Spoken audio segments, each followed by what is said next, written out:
Assalamualaikum warahmatullahi wabarakatuh. Perkenalkan, nama saya Hanades Utami, NIM J310200166.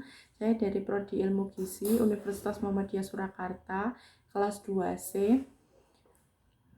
Pada kesempatan kali ini saya akan memberikan penjelasan mengenai praktikum pemeriksaan kadar SGOT plasma darah. Pertama-tama saya akan menyampaikan tujuan dari praktikum kali ini, yaitu untuk menghitung kadar SGOT plasma darah. Kemudian prinsip yang digunakan yaitu aksogutarat plus L-asparat, GOT L-glutamat plus oksalat, oksalat plus NADH plus H plus LDH L-malat plus NAD plus.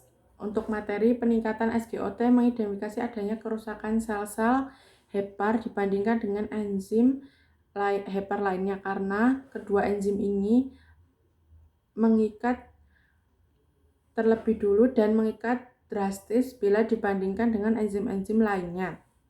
Ketika kerusakan sel hepar, SGOT mengalami berbagai jaringan termasuk hati, jantung, otot, ginjal, dan otak.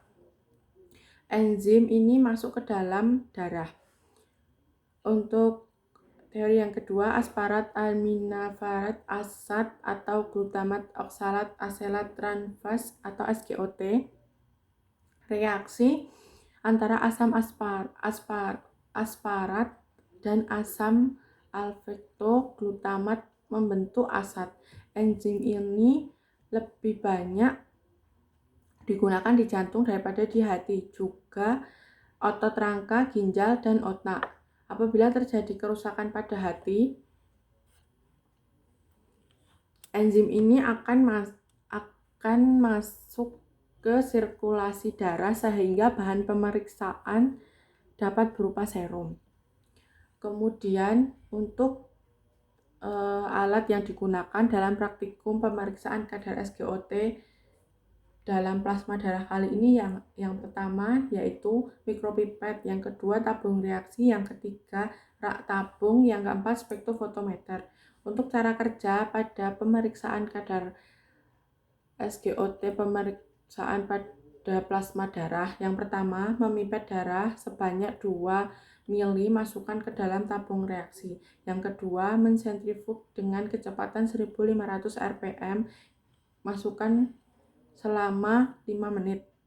Yang ketiga, memipet serum sebanyak 100 mikron masukkan ke dalam tabung. Yang keempat, menambahkan dengan reagen 1 SGOT sebanyak 1000 mikron per mili.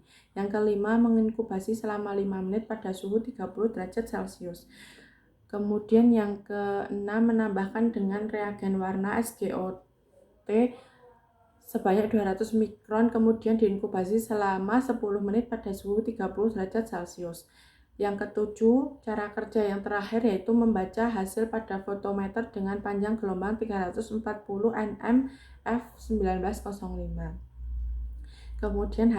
Kemudian kasus yang saya dapatkan yaitu seorang pasien yang bernama Tuan usia 70 tahun, merupakan pensiunan guru SMP yang sehari-hari hanya beraktivitas di rumah.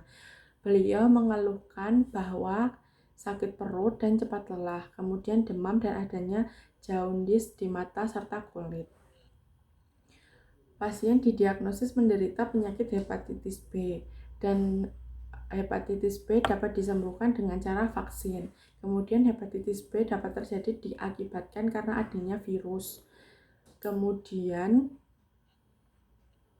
untuk hasil pemeriksaan kadar SGOT dalam plasma darah kali ini yaitu sampel yang digunakan yaitu sampel darah. Kemudian hasil yang didapatkan adalah 57 U/L.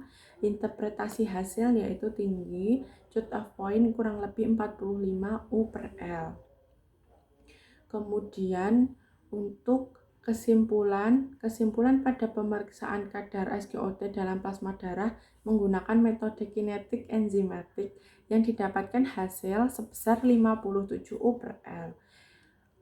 Dan hasil tersebut merupakan hasil tinggi karena melebihi cut point pada pasien. Sekian penjelasan dan penjabaran mengenai praktikum pemeriksaan kadar SGOT pada pagi hari ini. Bila ada salah mohon maaf. Wassalamualaikum warahmatullahi wabarakatuh.